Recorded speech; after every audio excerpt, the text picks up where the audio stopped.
bem com você? Espero que sim, seja muito bem-vindo, seja muito bem-vinda. Eu me chamo Paloma e este é o canal Páginas de Luz. Eu faço leituras bíblicas e convido você a pegar a sua amada Bíblia, porque nós vamos ler o livro de Números, capítulos 15 e 16. Eu faço leituras rápidas, de no máximo aí 30 minutinhos, eu convido você a permanecer esse tempo aqui comigo e vamos já direto ao assunto, capítulo 15 e capítulo 16. No capítulo 15, nós vamos ver sobre ofertas. Nós já ouvimos falar bastante sobre as ofertas, né? O povo de Israel era um povo que ofertava ao Senhor. E esse aroma das ofertas, né? A oferta ali queimada no altar, subia como aroma agradável para Deus, subia ali como um perfume para Deus. Então nós vamos ver aqui Deus pedindo que quando eles entrassem na terra prometida, que eles permanecessem fazendo as ofertas, que esse ritual, essa cerimônia não fosse interrompida quando eles estivessem na terra prometida. E no capítulo 16 nós vamos ver a rebelião de Corá, que é um episódio muito marcante, né? Um episódio bíblico bastante expressivo. Então vamos lá, sem demora, vamos ver sobre as leis acerca das ofertas. Então o Senhor disse a Moisés: dê as seguintes instruções ao povo de Israel. Quando vocês se estabelecerem na terra que eu lhes dou, apresentarão ofertas especiais como aroma agradável ao Senhor. Essas ofertas poderão ser apresentadas de diferentes formas: um holocausto, um sacrifício para cumprir um voto, uma oferta voluntária, ou uma oferta em alguma das festas anuais, e serão de seus rebanhos de bois ou ovelhas. Quando apresentarem essas ofertas, também entregarão ao Senhor uma oferta de cereal, de 2 litros de farinha da melhor qualidade, misturada com 1 litro de azeite. Para cada cordeiro apresentado como holocausto ou sacrifício, vocês entregarão também 1 litro de vinho como oferta derramada. Então, como nós já sabemos, existem vários tipos de oferta. Tem oferta que é uma reconciliação com Deus, é uma oferta por um pedido de perdão. Existe o holocausto, que é uma oferta que ela é 100% queimada, ela é totalmente queimada, que significa uma entrega total a Deus. Porque nem toda oferta era completamente queimada. Algumas eram parte queimada no altar e a outra parte ficava como provisão, como alimento para os sacerdotes. Então, tem a oferta de paz, tem a oferta de gratidão, tem a oferta de pedido de perdão, tem o holocausto, que é uma entrega completa, o animal 100% queimado. E aqui existem os complementos, que são a farinha, o azeite e o vinho. Então, além dos animais, essas ofertas elas também eram entregues com alguns complementos. Então, a farinha da melhor qualidade, o cereal, o azeite, o vinho. Versículo 6. Se o sacrifício for um carneiro, apresentem uma oferta de cereal de 4 litros de farinha da melhor qualidade, misturada com 1 litro e 1/3 de azeite, e 1 litro e 1/3 de vinho como oferta derramada. Será um aroma agradável ao Senhor. Então aqui ele começa a trazer algumas especificações. Quando for determinado tipo de animal, o acompanhamento é esse. Versículo 8. Quando apresentarem um novilho como holocausto, como sacrifício para cumprir um voto ou como oferta de paz ao Senhor, também entregarão uma oferta de cereal de 6 litros de farinha da melhor qualidade, misturada com 2 litros de azeite, e 2 litros de vinho como oferta derramada. Será uma oferta especial, um aroma agradável ao Senhor. Versículo 11. Cada sacrifício de novilho, carneiro, cordeiro ou cabrito deverá ser preparado dessa maneira. Então, não era preparar de qualquer jeito, não era preparar de qualquer forma. Tinha um jeito específico de preparar, tinham acompanhamentos específicos para entregar, para que fosse feito exatamente da maneira que Deus queria. Todos os israelitas de nascimento seguirão essas instruções quando apresentarem uma oferta especial como aroma agradável ao Senhor. E se algum estrangeiro que os visita ou que vive entre vocês, ou entre seus descendentes, quiser apresentar uma oferta especial como aroma agradável ao Senhor, deverá seguir os mesmos procedimentos. Os israelitas de nascimento e os estrangeiros são iguais diante do Senhor e estão sujeitos aos mesmos decretos da comunidade. É uma lei permanente para vocês, a ser cumprida de geração em geração, e as mesmas instruções e ordens se aplicam tanto a vocês como aos estrangeiros que vivem em seu meio. Então, Deus não está excluindo os estrangeiros disso. Ele está falando que são pessoas em igualdade, que se os estrangeiros que estivessem passando por uma visita, ou os estrangeiros que já vivessem ali, eles também eram considerados iguais, eles também poderiam fazer essas ofertas a Deus. Então o Senhor disse a Moisés: dê as seguintes instruções ao povo de Israel. Quando chegarem à terra para onde os levo e comerem das colheitas que ela produz, separarão uma parte como oferta para o Senhor. Apresentem um bolo feito da primeira farinha que moerem e separem-na como oferta, como fazem com os primeiros cereais da eira. Todas as gerações futuras apresentarão ao Senhor uma oferta da primeira farinha que moerem. Então aqui Deus está falando, quando vocês chegarem lá, vocês vão ter a sua própria terra para poder cultivar, para poder plantar, para poder semear. E quando essa terra gerar ali as primeiras produções, parte dela vocês ofertam para mim, né? E eu aprendi muito com isso. Por quê? Aqui, quando Deus pede a primeira parte de uma plantação para ele, de uma colheita para ele, de uma produção para ele, como dízimo, ele fala a primeira parte. Primeira parte. E não a última, e não o que sobra, e não o que resta. Então, para nós, quando nós formos fazer uma oferta para Deus, poxa, hoje eu vou na igreja, eu vou entregar uma oferta. Às vezes é a 10ª parte, né, o dízimo. Às vezes é menos, às vezes é mais, não importa o valor. Mas quando nós recebemos algo, nós devemos separar em primeiro lugar para Deus. Então, assim, eu recebi um pagamento, eu vou já separar o que eu quero levar como oferta para Deus e depois eu pago as minhas contas. E não ao inverso, eu vou pagando, pago o boleto, pago conta, pago tudo e o que sobrar eu levo. Então, ficou como aprendizado aqui de que sempre que nós recebemos um valor, já separar ali uma quantia para ofertar para Deus, o que é nada mais justo, porque Deus ele nos entrega tanto, ele nos entrega tanto. Nós temos que levar a oferta na igreja, não é pensando em quem vai receber, não é pensando se como a igreja vai usar, não é querendo controlar para onde esse dinheiro vai. Mas é entregar com o coração voltado para o Senhor. Eu estou levando isso, eu estou plantando essa semente aqui, eu estou levando essa oferta aqui, e Deus vai ver essa oferta, e Deus vai reconhecer que eu estou ofertando para Ele, porque é para Ele. Então não importa onde você está semeando isso, não importa se é na igreja do bairro X, se é na igreja do bairro Y, o que importa é a consciência de você entregar com o coração voltado para Deus, porque Ele vai saber exatamente que você está fazendo isso em gratidão a Ele. Versículo 22. Se vocês, sem intenção, deixarem de cumprir todos esses mandamentos que o Senhor ordenou a Moisés, sim, tudo que o Senhor lhes ordenou por meio de Moisés, desde o dia em que ele ordenou para vocês e para as gerações futuras, e a comunidade não se der conta de seu erro, toda a comunidade apresentará um novilho como holocausto de aroma agradável ao Senhor. Aqui ele está dizendo que algumas pessoas poderiam esquecer, não se dar conta, não perceber que deixou de cumprir um mandamento de Deus, que deixou de cumprir algo para Deus, que esqueceu um mandamento. Quando a pessoa fizesse algo sem a intenção, ela ia lá e apresentava um holocausto que significava entrega total a Deus. O sacrifício será apresentado junto com a oferta de cereal e a oferta derramada, conforme prescrito, e também com um bode como oferta pelo pecado. Com essa oferta, o sacerdote fará expiação por toda a comunidade de Israel e ela será perdoada. Então o sacerdote ele entrava ali para poder fazer a oferta com a pessoa, fazer um pedido de perdão por ela. Fazer expiação é pedido de perdão, é pedido de reconciliação.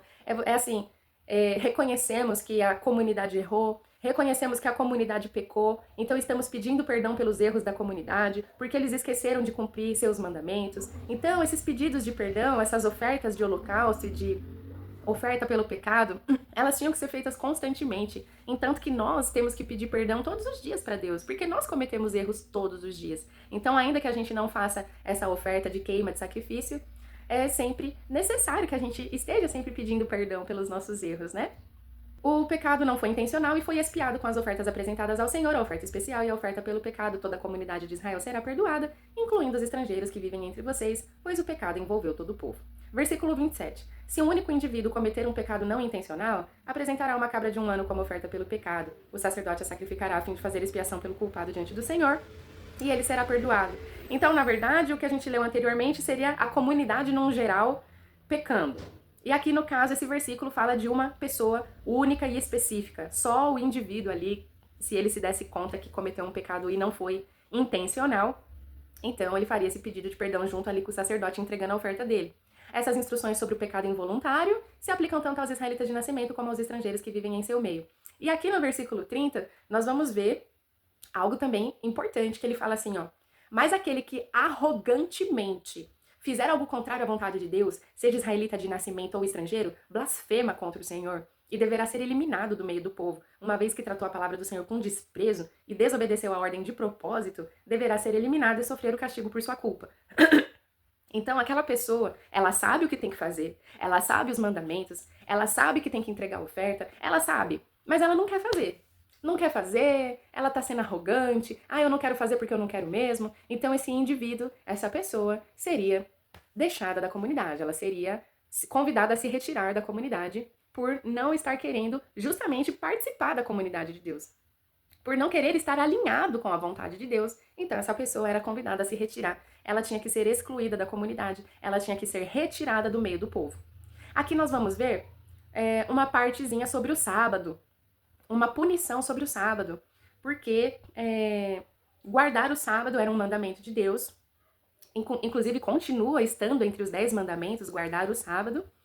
Porém, com a vinda de Jesus, nós entendemos que Deus, ele entende as nossas necessidades vitais, as nossas necessidades de nos mantermos.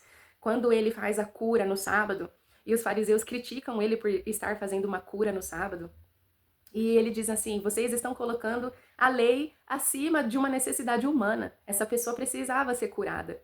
Então, nós entendemos que se nós podemos guardar o sábado, é um mandamento de Deus. Está lá nos 10 mandamentos, guardar o sábado. Porque Deus descansou no sábado e ele pede que a gente se lembre disso.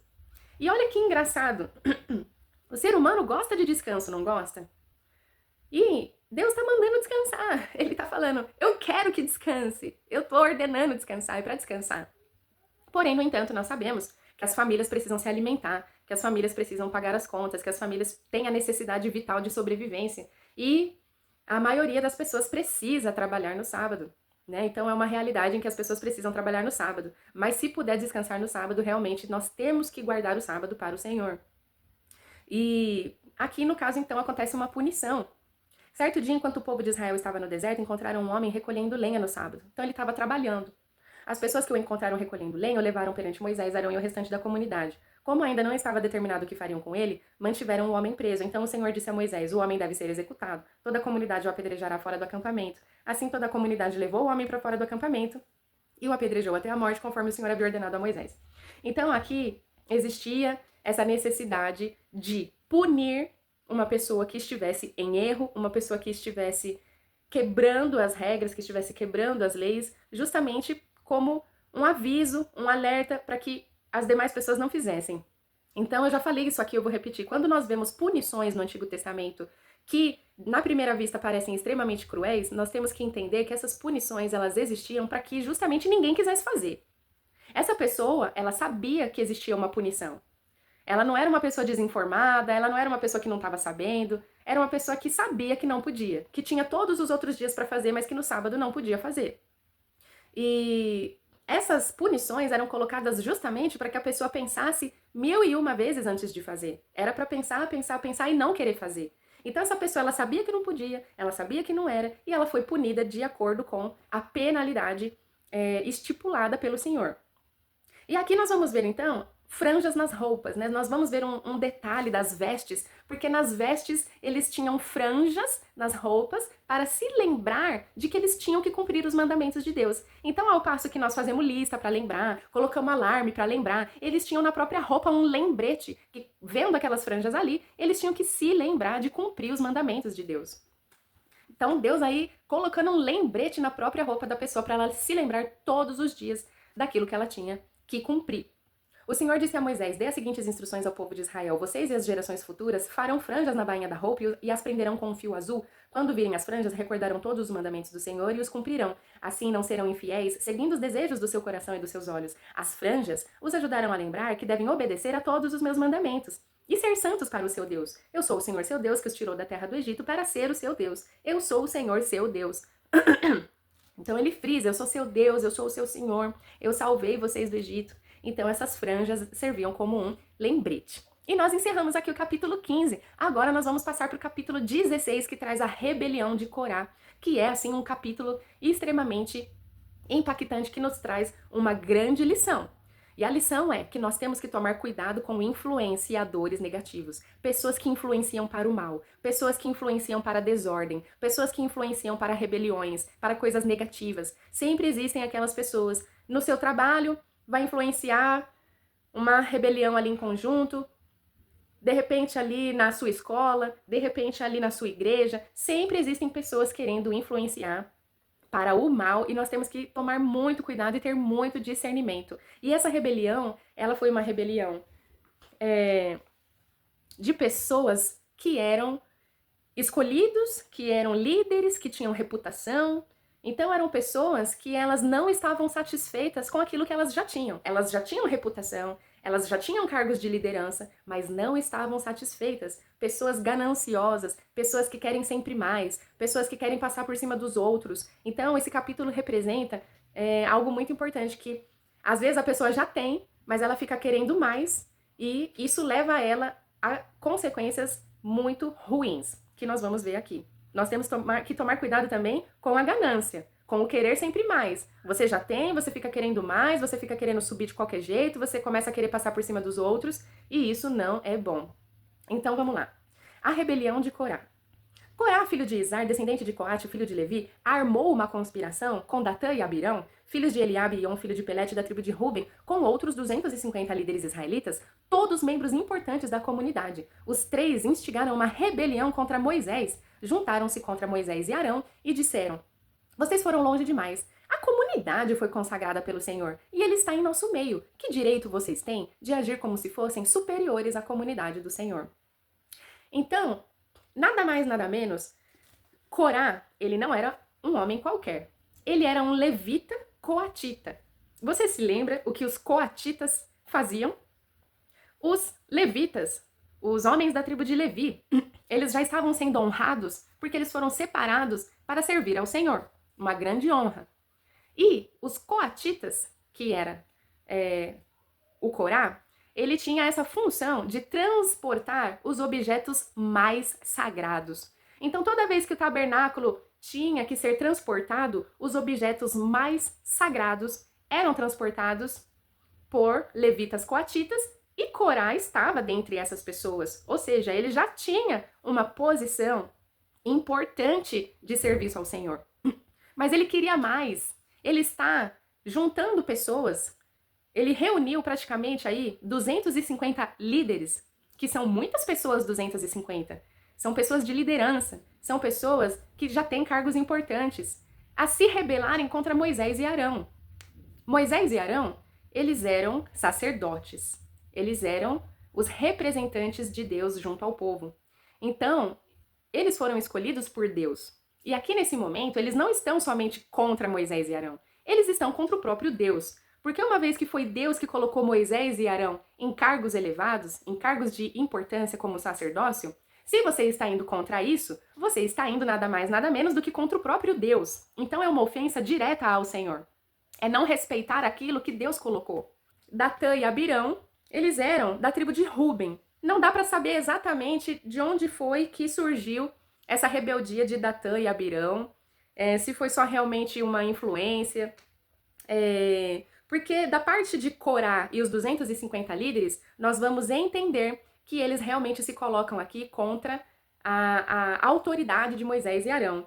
E Datã e Abirão estavam participando também dessa rebelião, mas nós vamos ver um pouquinho mais adiante no texto que eles questionam o fato de não terem entrado na Terra Prometida. Então eu acredito que foi aí talvez uma somatória de situações que levou esses dois a também se rebelarem. E aí aqui, então, nós vamos ver que Corá e Datã e Abirão e esses 250 líderes, eles estão revoltados com Moisés e Arão, eles estão revoltados com a posição de autoridade de Moisés e Arão, e nós vamos aqui, então, o que acontece a partir daí. Versículo 4. Quando Moisés ouviu o que disseram, curvou-se com o rosto em terra, em seguida disse a Corá e a seus seguidores: amanhã cedo, o Senhor nos mostrará quem pertence a ele e quem é consagrado. Só trará à sua presença aqueles que ele escolher. Você, Corá, e todos os seus seguidores, preparem incensários. Amanhã acendam fogo neles e queimem incenso diante do Senhor. Então veremos quem o Senhor escolherá como consagrado a ele. Vocês, levitas, foram longe demais. Então, o que ele está pedindo aqui? O incensário, o incenso, ele é um objeto aqui de importância dentro do tabernáculo. Ele representa a oração.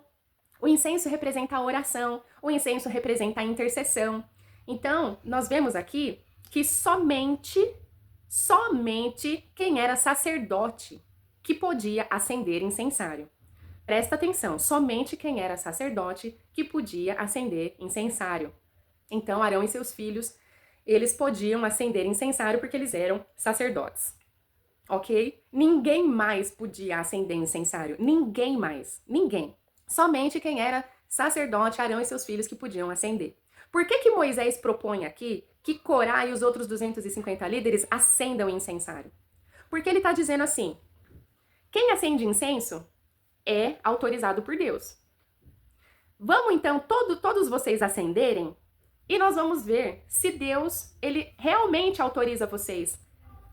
Do tipo assim, vocês estão dizendo que por vocês serem santos, vocês também querem ter a mesma autoridade, vocês também querem ser elevados, vocês querem se colocar no mesmo patamar de quem é sacerdote. A rebelião é essa. Vocês estão criticando, dizendo que todos nós somos da comunidade, todos nós somos escolhidos, todos nós somos santos. Por que só vocês podem e nós não? Então, ok, todo mundo acende um incensário, que é algo extremamente particular, que é algo extremamente exclusivo de quem Deus autorizou, e vamos ver o que Deus faz. Se vocês acenderem e não acontecer nada, então realmente vocês estão certos e vocês realmente têm a mesma autorização, têm o mesmo patamar, têm o mesmo sacerdócio. Vamos ver o que Deus faz a partir daí, porque o incensário realmente era algo exclusivo. Se eles acendessem e ficasse tudo bem, então é porque eles estavam com a razão e porque Deus tinha autorizado. Então, a partir daí, você consegue entender o porquê que Moisés pede que todos eles acendam o incensário.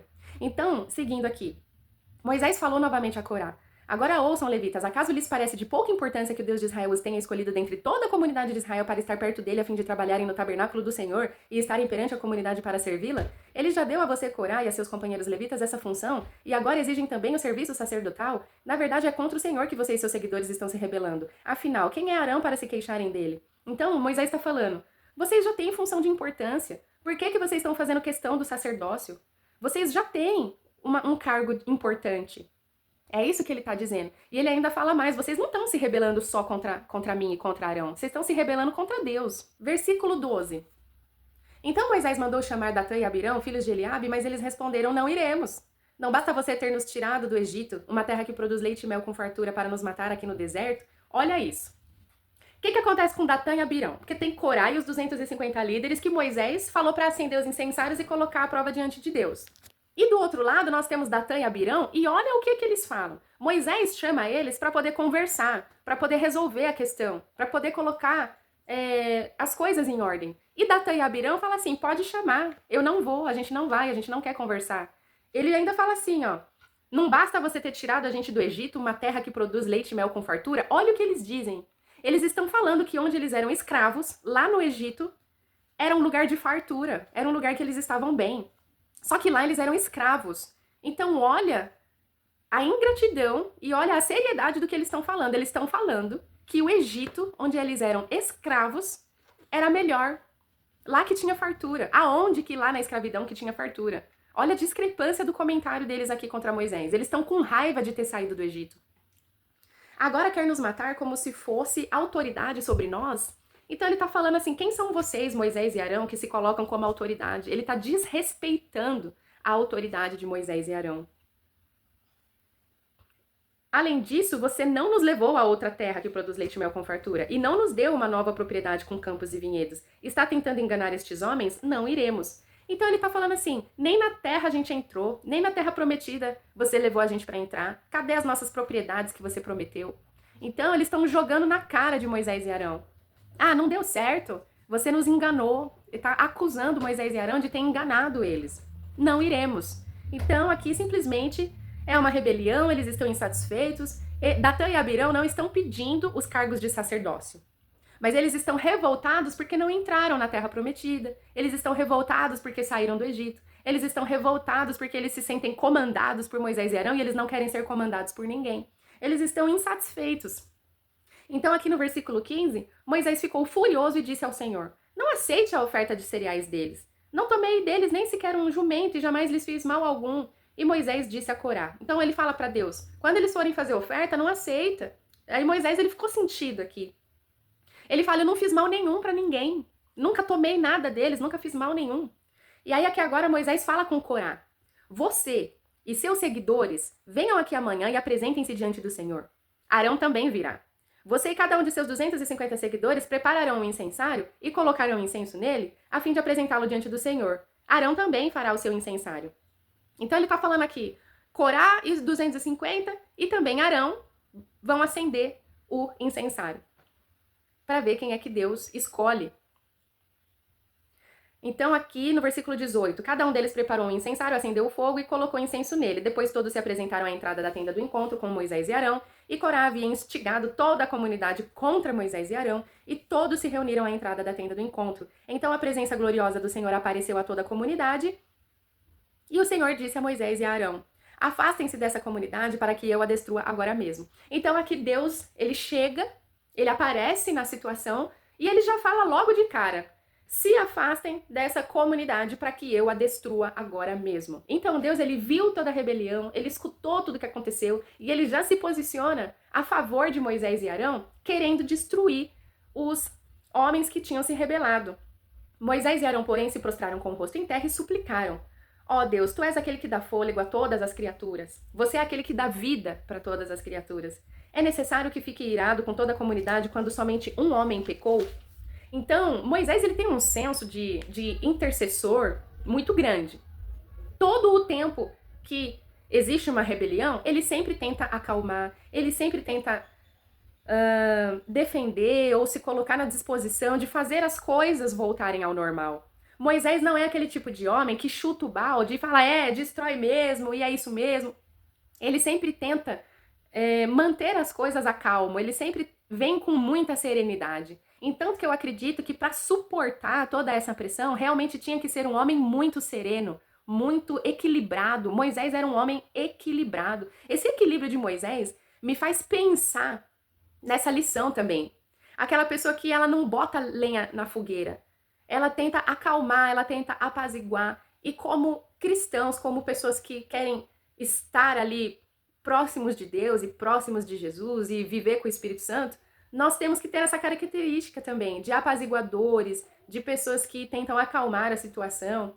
E aqui Moisés, mais uma vez, ele pede então para que Deus não destrua a comunidade, mas ele aponta, olha, somente tem um homem aqui que está causando toda essa confusão. O Senhor disse a Moisés, então diga a toda a comunidade que se afaste das tendas de Corá, Datã e Abirão. Então aqui Deus, ele direciona o juízo para quem iniciou a rebelião. Corá, Datã e Abirão. Versículo 25. Moisés se levantou e foi até as tendas de Datã e Abirão e as autoridades de Israel o seguiram.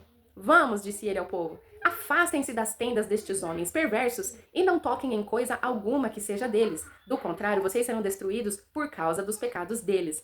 Então vai todo mundo próximo da tenda deles, que eram os culpados, e Moisés avisa para tomar cuidado porque vai descer o juízo de Deus.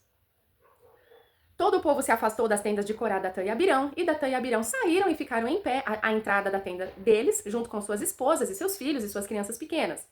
Versículo 28. Então Moisés disse, e nessa hora eu acredito que Moisés ele já estava ali falando sobre um juízo de Deus. Porque ele vai colocar uma situação que é assim, se eles forem inocentes não vai acontecer nada. Mas se eles forem culpados, então a terra vai se abrir e vai engolir essas pessoas. Então Moisés disse, assim vocês saberão que o Senhor me enviou para fazer todas essas coisas que tenho feito, pois não as realizei por minha própria conta. Se estes homens morrerem de causas naturais, ou se nada fora do comum acontecer, então o Senhor não me enviou. Mas, se o Senhor fizer algo completamente novo, e o chão abrir sua boca, e os engolir com todos os seus pertences, e eles descerem vivos à sepultura, vocês saberão que estes homens mostraram desprezo pelo Senhor. Então ele fala, se o chão se abrir agora e engolir essas pessoas, então realmente Deus está comigo. Agora, se nada acontecer, ou se eles simplesmente morrerem de causas naturais, então realmente eu não tenho parte com Deus. Versículo 31. Mal ele havia acabado de dizer essas palavras e o chão debaixo deles rachou, a terra abriu a boca e engoliu os homens, todas as suas famílias, todos os seguidores e tudo que possuíam. Desceram vivos à sepultura junto com todos os seus pertences. A terra se fechou sobre eles e desapareceram do meio da comunidade. Todo o povo que estava ao redor fugiu quando ouviu os gritos deles. A terra nos engolirá também, exclamaram. Em seguida, um fogo ardente saiu do Senhor e queimou os 250 homens que ofereciam incenso. Ou seja, Corá, Datã e Abirão tiveram o seu juízo executado diante de todo o povo para que ficasse bem esclarecido o posicionamento de Deus. Eles foram punidos e também foram punidos os 250 líderes que estavam com os incensários. Todos eles também tiveram a sua punição. Versículo 36. O Senhor disse a Moisés, ordene a Eleazar, filho do sacerdote Arão, que tire todos os incensários do meio do fogo, pois são santos. Diga-lhe também que espalhe as brasas, pegue os incensários dos homens que pecaram e pagaram por isso com a própria vida, e bata o metal com um martelo até formar uma lâmina para revestir o altar. Uma vez que esses incensários foram usados na presença do Senhor, eles se tornaram santos, que sirvam de advertência para o povo de Israel. Então, o que aconteceu aqui? Simplesmente, o fogo dos incensários consumiu aqueles homens e eles perderam a vida. Mas os incensários de bronze, eles eram santos. Então Moisés fala aqui, vamos recolher esses incensários de bronze, eles são peças santas. Nós vamos bater neles com o martelo e nós vamos fazer uma cobertura para a Arca da Aliança. Então, aqueles incensários que foram usados de forma indevida numa rebelião, eles continuavam sendo objetos santos. E aí eles transformam esses incensários, eles recolhem, eles transformam eles numa peça que vai sobre a Arca da Aliança, praticamente um revestimento ali da Arca da Aliança. E esse revestimento sobre a Arca da Aliança era para servir como lembrete, como memória de que aqueles incensários realmente só podiam ser acendidos e usados por quem Deus escolheu. Não adianta ninguém querer uma posição que Deus não deu.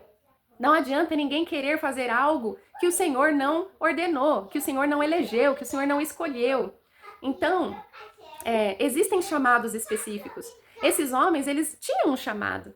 Deus deu um propósito para a vida deles, um propósito muito bonito, mas eles não aceitaram. Eles queriam mais. Isso é uma lição para nós também, com relação ao chamado do Senhor, né? Deus, ele capacita cada um conforme a sabedoria dele. E cabe a nós aceitarmos e acatarmos o chamado que ele tem para cada um de nós, né? E não querermos além daquilo que Deus escolheu para as nossas vidas, né? Versículo 39. O sacerdote Eleazar recolheu os incensários de bronze usados pelos homens que morreram queimados e bateu o metal com um martelo até formar uma lâmina para revestir o altar. Essa lâmina serviria como recordação aos israelitas. Ninguém que não fosse descendente de Arão poderia entrar na presença do Senhor para queimar incenso. Se alguém o fizesse, aconteceria a ele o mesmo que havia acontecido a Corá e seus seguidores, conforme o Senhor tinha dito por meio de Moisés. Então aquele revestimento na arca era um lembrete que não adianta você querer ser sacerdote se você não foi chamado para ser. Logo na manhã seguinte, porém, toda a comunidade de Israel começou a se queixar de novo de Moisés e Arão outra vez. Vocês mataram o povo do Senhor, diziam eles. Mas, enquanto se reuniam para protestar contra Moisés e Arão, voltaram-se para a tenda do encontro e viram a nuvem cobri-la e a presença gloriosa do Senhor apareceu. Então, o que aconteceu? Teve toda essa rebelião, teve toda essa consequência, teve todo esse juízo, mas ainda tinha pessoas que insistiam. Mesmo tendo visto tudo aquilo com os próprios olhos, elas insistiam. Parece que entrou ali uma negatividade tão grande nas pessoas, uma influência negativa tão forte nas pessoas, elas já estavam cegas de raiva, elas já estavam cegas de ódio. Sabe quando alguém tá cego de ódio? Não importa o que aconteça, ela tá vendo tudo ela tá vendo que tá tudo desmoronando, mas ela continua insistindo no erro. Então, essas pessoas aqui, elas estavam cegas, elas já tinham perdido a consciência. Porque mesmo tendo visto tudo que aconteceu, elas ainda queriam se colocar contra Moisés e Arão. E aí a nuvem de Deus apareceu e elas vão sofrer uma consequência também aqui, né? Moisés e Arão foram para a frente da tenda do encontro e o Senhor disse a Moisés: afaste-se dessa comunidade para que eu a destrua agora mesmo. E Moisés e Arão se prostraram com o rosto em terra. Versículo 46, agora no finzinho. Então Moisés disse a Arão: rápido! Pegue um incensário e coloque nele brasas do altar.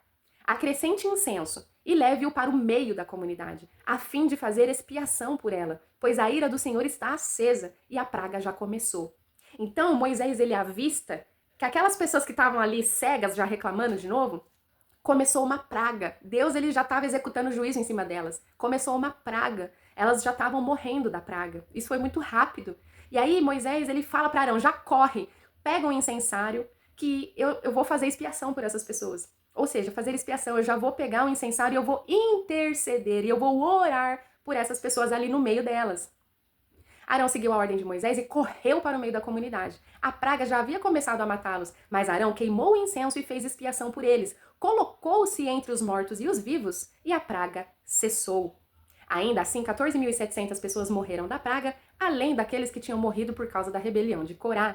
Uma vez que a praga cessou, Arão voltou a Moisés, que estava à entrada da tenda do encontro. Então aqui nós vemos que Arão ele corre, né? Moisés fala: vai lá, vai rápido, intercede. Então o incenso, ele representa ali a intercessão, né? Arão, ele vai pro meio do povo, ele acende o incensário, ele começa a interceder por aquele povo, pedindo perdão por aquele povo. Ele se coloca na brecha ali entre quem já estava sofrendo com a praga e quem ainda estava vivo, e ele começa a orar e a praga, ela para. E nós encerramos aqui o capítulo, né? São 2 capítulos bastante importantes, né? O capítulo 15 ele fala sobre as ofertas, então nós temos que ter esse entendimento que levar uma oferta para Deus na igreja é muito bem vista por ele, né? Ele fica feliz, ele se agrada, Deus ele se agrada quando a gente lembra dele, quando a gente fala, eu vou ofertar para Deus, eu vou levar para Deus, e sempre a primeira parte, né? Então quando a gente recebe e já fala, não, eu já vou logo levar minha oferta para Deus, agradecer a Deus, isso é aquilo que enche o coração de Deus de alegria. Então, ofertar ao Senhor, né? Sem ficar pensando muito, esse dinheiro, não, ou vai lá, oferta para Deus, sem se preocupar com o que a igreja vai fazer com o valor. Não importa o que os seres humanos vão fazer com o valor. Importa que Deus está vendo que o seu coração está voltado para Ele. Então, se você parou de ofertar por pensamentos negativos, pare com isso. Vai lá, conversa com Deus, fala, Senhor, me perdoa, porque eu parei de ofertar porque eu estava com a cabeça voltada para os homens. Mas agora eu quero que o meu coração esteja voltado para Ti e eu vou entregar uma oferta de gratidão para o Senhor. E Deus não se apega em valores. Nós temos ali a viúva, né, que ela não tinha dinheiro nenhum, ela não tinha praticamente nada, ela tinha uma moeda, e é o que ela entrega para Deus. Então, nós temos que nos inspirar nessas pessoas que não tá pensando no valor, não tá olhando, tá entregando de coração. E nós temos, então, também esse impactante capítulo 16, que é um capítulo para se tomar muito cuidado, que é aquilo que, se Deus entregou um chamado para mim, e esse chamado não envolve cantar, por que eu vou insistir em cantar? Sabe assim? Respeitar o chamado que Deus colocou sobre a vida de cada um, né? Então, a gente tem que entender a gente pode perguntar a Deus, qual é o seu propósito para minha vida? Qual é o seu chamado para minha vida? Deus, ele entrega dons para cada pessoa. De repente é ensinar alguém, de repente é trabalhar com limpeza, de repente todo trabalho é honesto, né? Todo ministério é bem-vindo. Então, a gente tem que entender aquilo que Deus colocou na nossa vida e aceitar, né? Não querer fazer coisas que ele não colocou pra nós. E até às vezes a gente vai insistir e não vai dar certo. Você tá vendo que você tá insistindo numa área e não tá dando certo, já é um forte indício de que esse não é o propósito que Deus tem pra sua vida. E nem pra minha. E também essa questão da influência negativa. A influência negativa é a pior coisa que o ser humano ele pode deixar acontecer com ele. Porque, infelizmente, se você se deixa levar pela cabeça de alguém, a ideia não é sua, o sentimento não é seu, e você se deixa levar por aquilo, e você se inflama com aquilo, e muitas das vezes a consequência ela vai ser muito negativa, né? Espiritualmente, fisicamente, mentalmente, nas nossas vidas, toda influência negativa a gente tem que, cortar. A gente tem que sair fora, não dar ouvidos. Sai de perto, deixa a pessoa falando sozinha, fala que não quer se envolver, né? E sai disso. Espero que você tenha gostado da leitura de hoje. Foi um pouquinho mais comprida, mas não tem problema porque nós estamos aprendendo da palavra do Senhor. Um grande beijo, que Deus te abençoe, reflita sobre o que nós aprendemos e até o próximo.